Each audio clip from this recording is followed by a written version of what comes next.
আজকে কি দিয়ে খাইছেন বা? হ্যাঁ, ভাত খাই নিয়েছি পেট ভরে খাওয়ার জন্য উপহার। হ্যাঁ, খোলেন এটা। দেখি বের করে গণবো। হ্যাঁ, গুনবেন অবশ্যই। গুণা দেবো। হ্যাঁ আপনার সামনে গুণা দেবো। হ্যাঁ, গুনে দিবেন অবশ্যই। দেখেন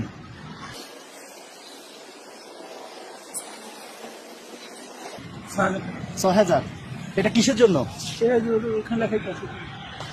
পেট ভরে খাওয়ার জন্য। মানে আপনি যাতে মনে আপনার যা চায়, মানে এতদিন টাকার জন্য বা পরিবারের চিন্তা করে খান নাই, সেটা যেন না হয়। এখন মন যা চায় এটা দিয়ে খাবেন, ঠিক আছে? এটা আপনার খাওয়ার জন্য। হ্যাঁ, আর এটা দেখেন, এটা কি? ওটা রাখেন। আচ্ছা, এটা কি লেখা? নতুন ব্যবসার জন্য উপহার। নতুন ব্যবসার জন্য উপহার। খোলেন। আর একটু কথা বলি, আমি কাউরান বাজারে যে জায়গা ব্যবসাটা বসাবো, ও জায়গা আমি ঠিকানা দিলে আপনি দেখতে পারবেন না? তো হ্যাঁ, অবশ্যই যাবো ইনশাল্লাহ। দেখবো না আপনি কি দেখেন? আপনি কি ব্যবসা দিচ্ছেন অবশ্যই দেখতে যাবো ইনশাল্লাহ। আপনি আমি ঠিকানা দেবেন, যাবেন।